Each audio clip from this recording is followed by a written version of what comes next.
luce già qui. Apro gli occhi al mondo e pronuncio il mio sì. Non cerco risposte lontano da me. Il potere più grande adesso so cos'è. Non vivo nel prima, non vivo nel poi. Il tempo è un'illusione, non fa per noi. Nel qui e nell'ora io pianto il mio seme. La mente e l'universo respirano insieme. Tutto ciò che voglio è già nelle mie mani. Non devo rincorrere il sole di domani. L'abbondanza scorre, è la mia natura. Creo la mia vita senza alcuna paura. 100% la sefice sono io. La scena è già scritta, il copione è il mio.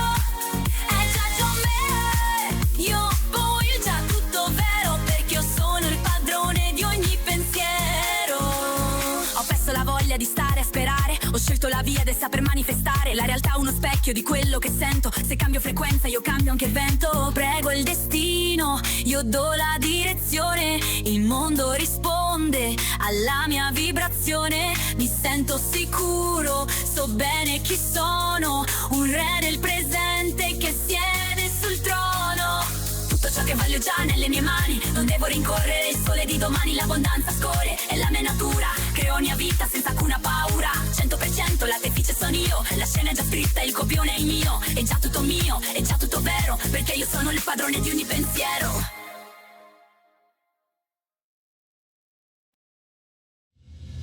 It's Thursday evening, and we're setting off, as usual, from Prague. Less than 2 hours later, we land in Naples, the third largest city in Italy. At the airport, we grab a taxi and head out. To our accommodation? No, definitely not. Our first stop is Ristorante Pizzeria Gaetano Adamo Napoli. And honestly, during our short stay of less than 3 days, we came back here 3 times. Sure, it's not the world-famous L'Antica Pizzeria, just a couple of streets away, but the pizza here is amazing.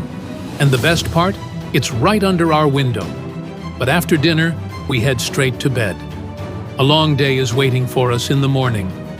At 9 a.m., we visit the Basilica Santuario di Maria Santissima del Carmine Maggiore. And then we set off to 2 truly world-famous locations. Of course, we visit Pompeii, the ancient city destroyed by the eruption of Mount Vesuvius. And finally, we make our way to Vesuvius itself.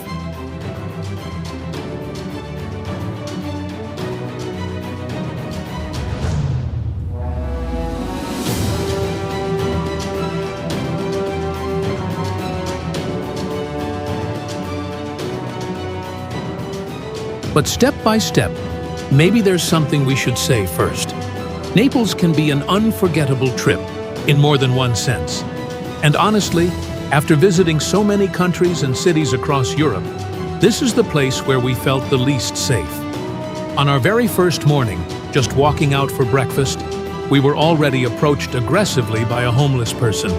So if you can choose, don't go too far from the city center, and definitely avoid staying close to the main train station.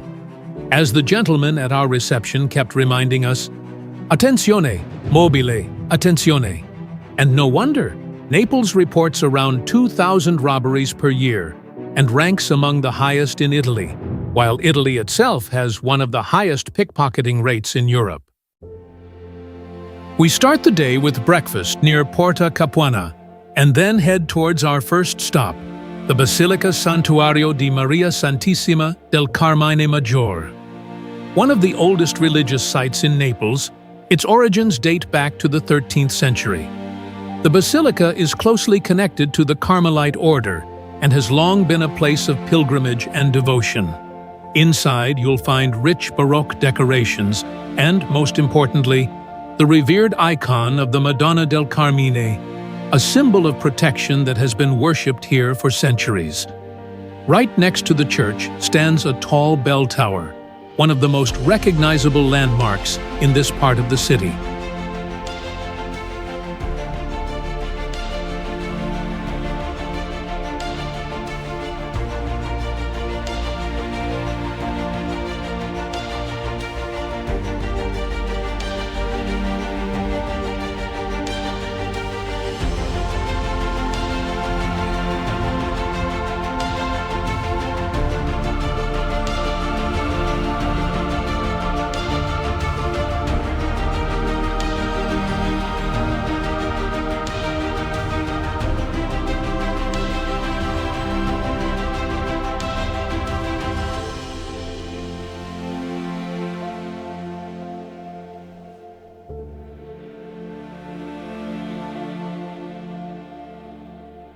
This was just a short stop. Now we're heading towards Pompeii, a city whose story is known all over the world. Today, you'll often find tips online suggesting to visit Herculaneum instead of Pompeii. We didn't make it there ourselves, but it's worth quickly explaining the different fate of these two cities, both destroyed at the same moment, in the autumn of 79 AD. While the people of Pompeii, those who stayed after earlier earthquakes, tried to hide from the falling ash for hours, sometimes even days, the city was slowly buried under layers of volcanic material that collapsed roofs and sealed everything underneath. Herculaneum, on the other hand, was hit by a pyroclastic surge, a fast-moving cloud of gas and ash reaching temperatures of 300 to 400 degrees Celsius and speeds of up to 100 kilometers per hour. It killed people instantly. A similar surge eventually reached Pompeii as well, but by then, most victims were already buried under ash. And this is why the two places feel so different today. In Herculaneum, you mostly find skeletons, but in Pompeii, archaeologists discovered something unique. As bodies decomposed over time, they left empty cavities in the hardened ash. By carefully filling these spaces with plaster, researchers were able to recreate the exact final positions of the victims. And that's why the figures you see in Pompeii are not just sculptures. They are the last moments of real people, often captured in the very second they tried to take one final breath. For this trip, we decided to use Get Your Guide. This 7-hour experience, including lunch and a visit to Mount Vesuvius, costs around €100 per person. And for a couple, it's actually a very simple way to visit both locations in a single day without worrying about logistics. And now comes the moment we were looking forward to the most. We're visiting Mount Vesuvius, one of the few active volcanoes in mainland Europe, and without a doubt one of the most famous in the world. Standing here, you realize just how massive and powerful it really is. The landscape feels almost unreal, dry, rugged, shaped by past eruptions. There's a parking area near the top, and from there, it's about a 20-minute walk uphill to reach the crater. Along the way, your ticket gets checked multiple times, in our case, 3 times, before you finally reach the edge. Once you're there, you can walk along the rim, roughly about halfway around the crater. Steam rises from the ground in places, a quiet reminder that the volcano is still alive. And interestingly, the surrounding slopes are also home to vineyards, where grapes grow in this unique volcanic soil. As you walk closer to the crater, you're literally standing on a volcano that once destroyed entire cities. And even today, it's still considered active. From the top, the view opens up over the Bay of Naples, with the city stretching along the coastline beneath you. It's calm, beautiful, and at the same time, a quiet reminder of what this mountain is capable of.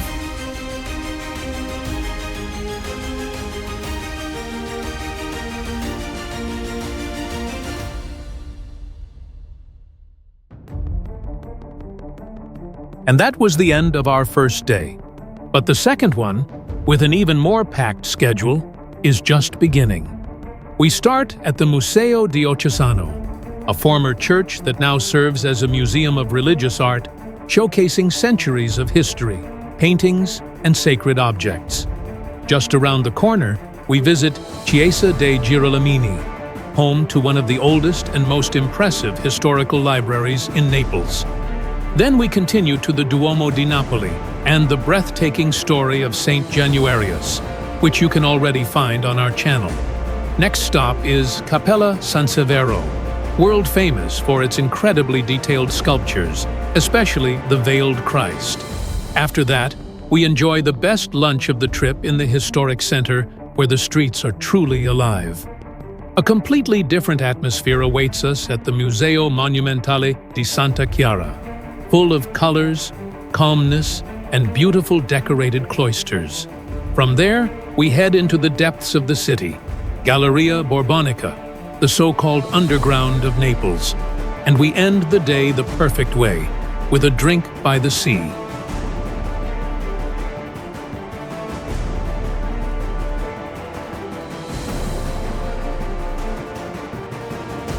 The Complesso Monumentale Donnaregina, today home to the Museo Diocesano Napoli, is one of those places where centuries quietly overlap.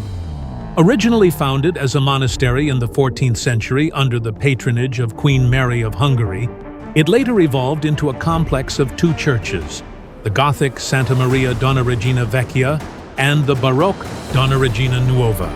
Inside, the space feels almost like a hidden timeline of Naples itself. Medieval frescoes, funerary monuments, and richly decorated chapels reflect the deep connection between religion, power, and art. The museum today brings together paintings, sculptures, and liturgical objects from across the city, offering a broader context to what you see in Naples' churches. What makes this place special is the contrast, from the simplicity of Gothic lines to the dramatic Baroque interiors. It's quiet, often overlooked, and yet incredibly rich in detail. A place where history isn't displayed loudly, but rather revealed step by step, room by room. Just a couple of streets away, the atmosphere changes again as you arrive at the Chiesa dei Girolamini. From the outside, it might seem modest, but inside it opens into one of the most impressive religious spaces in Naples. Built in the late 16th century by the Oratorians, the church is dedicated to Saint Philip Neri and reflects the transition into a more theatrical Baroque style. The interior is vast and richly decorated, with long naves, gilded details, and a sense of depth that draws your eyes forward.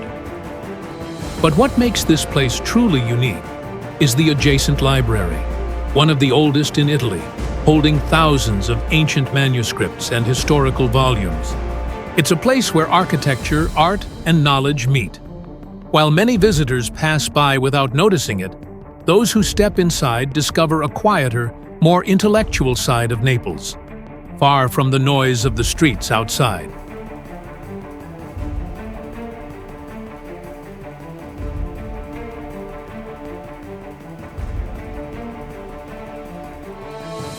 We continue our journey, but this time with a guide.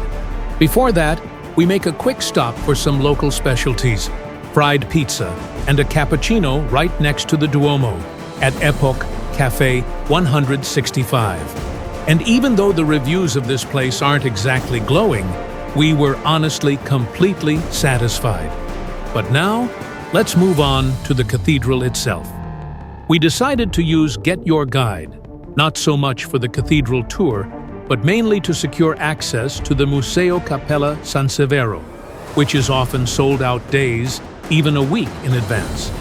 Our guide still had a few spots available, which made things much easier. Inside the chapel, photography is strictly forbidden, and this rule is seriously enforced by multiple security staff. So instead, let's take a closer look at the cathedral.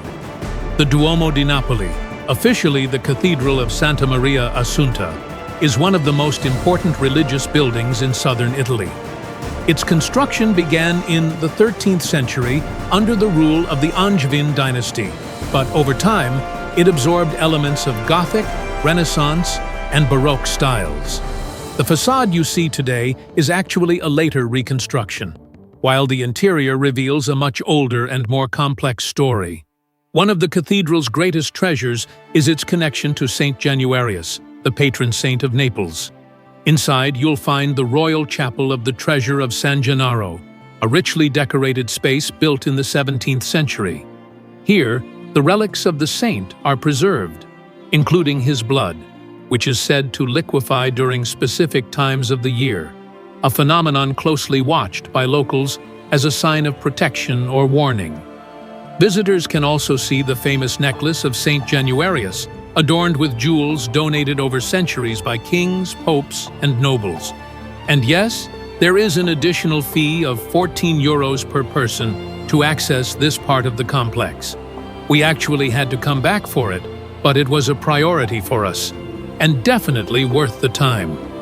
Another unique detail is the ceremonial mitre, a bishop's hat covered in precious stones containing thousands of diamonds, rubies, and emeralds.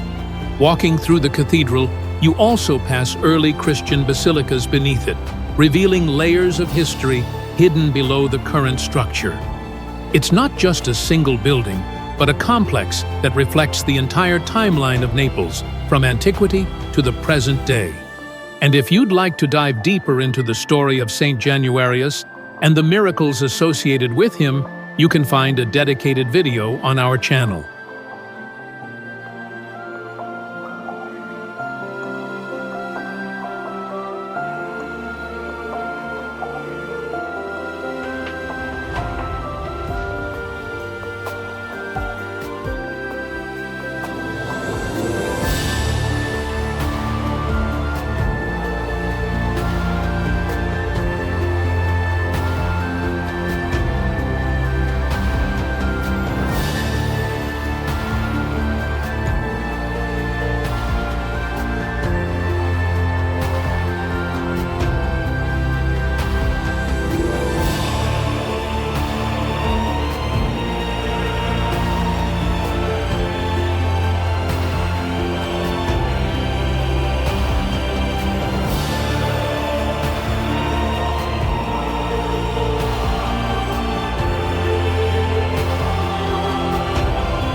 And so we leave the cathedral behind and continue walking through the city, along one of its most important streets, Via dei Tribunali, which has divided Naples since ancient Roman times. Here we come across an old statue, likely representing a classical figure, a blend of Greek and Roman mythology, combined with elements like the Sphinx. This part of Naples once had strong cultural influences from different civilizations, including Egyptian cults. As a side note, even Pompeii had a temple dedicated to the Egyptian goddess Isis, showing how far these beliefs once spread across the Roman world. As we continue, we reach Via San Gregorio Armeno, famous for its traditional handcrafted figurines, something like nativity scenes, but taken to a whole different level. You'll find everything here, from classic biblical characters to modern figures and celebrities. And then there are the small red chili-shaped charms, called cornicello, symbols of luck and protection against the evil eye, deeply rooted in local tradition. On the way, we also step into the Chiesa di San Gregorio Armeno, a beautiful Baroque church known for its rich decoration and peaceful cloister. Inside, you'll find intricate frescoes and a quiet atmosphere that contrasts sharply with the busy street outside. Soon after, we enjoy a coffee at Galleria Napolitana on Piazza San Domenico Maggiore, just taking in the energy of the square. Before heading to the already mentioned Cappella Sansevero, we stop for what turns out to be the best lunch of our trip, not just because of the food, but the atmosphere itself. At Oschemo Centro Storico, people were already laughing, talking, and enjoying life from midday. It felt real. After this perfect break, we walk just a few minutes further to another major landmark of the city, the Complesso Monumentale di Santa Chiara. This complex dates back to the 14th century and was originally built as a monastery for the Franciscan order, commissioned by King Robert of Anjou and Queen Sancha of Majorca. At first glance, the exterior feels almost simple, even austere, especially compared to the rich Baroque style seen elsewhere in Naples. But once you step inside, everything changes. The highlight is the famous cloister, Chiostro delle Clarisse. It's a peaceful courtyard lined with long walkways, decorated with hand-painted ceramic tiles from the 18th century. The columns and benches are covered in colorful scenes, flowers, landscapes, everyday life, creating a unique contrast to the strict architecture around them. It's quiet, almost meditative, a place where time slows down. The complex also includes tombs of important historical figures, including members of the royal Anjou dynasty and parts of the original Gothic church that survived centuries of change and even heavy damage during World War II. What makes Santa Chiara special is this unexpected shift from the chaos of Naples' streets into a calm, almost hidden world of color and silence. And on the way to our last stop, another must-see place in Naples, we step inside the Chiesa del Gesù Nuovo. From the outside, the church looks almost unusual, with its distinctive facade made of diamond-shaped stone blocks. It was originally built as a palace in the 15th century, before being transformed into a church by the Jesuits. But once you enter, the contrast is striking. The interior is richly decorated in Baroque style, full of frescoes, marble, and golden details.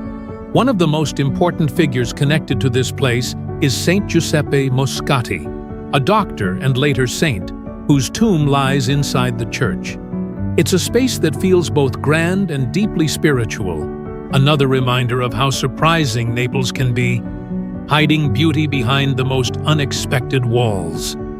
And then, nothing is holding us back from visiting Galleria Borbonica. This underground world beneath Naples was originally built in the 19th century as an escape route for the Bourbon kings, connecting the royal palace with military barracks and hidden passages. Over time, it became something much more. During World War II, these tunnels served as air raid shelters, protecting thousands of people during bombings. Walking through them today, you can still see traces of that period. Old beds, personal belongings, even graffiti left behind by those who once hid here. The tunnels themselves are vast, carved deep into volcanic rock, with narrow passages, large chambers, and a constant sense of mystery. It's not just a historical site, it's an experience. Cool, dark, slightly damp, and filled with stories that you can almost feel around you. In some sections, you'll even find abandoned vehicles and relics from the past, adding to the surreal atmosphere of this underground labyrinth. It's hard to believe that just above you, life in Naples continues as usual. After coming back to the surface, we decide to head towards the sea. If the coastline is this close, you simply have to go. There are plenty of restaurants and bars along the waterfront, but we keep it simple. Just a drink, watching the waves and the city slowly transitioning into night. And then, it's time to start packing. The next morning, we leave for Prague. And even though Naples left us with mixed feelings, and we're not sure if we'll ever come back, there's something about this place. Something raw. Something real. Because Naples doesn't try to impress you. It just exists, loud, chaotic, imperfect, and unforgettable.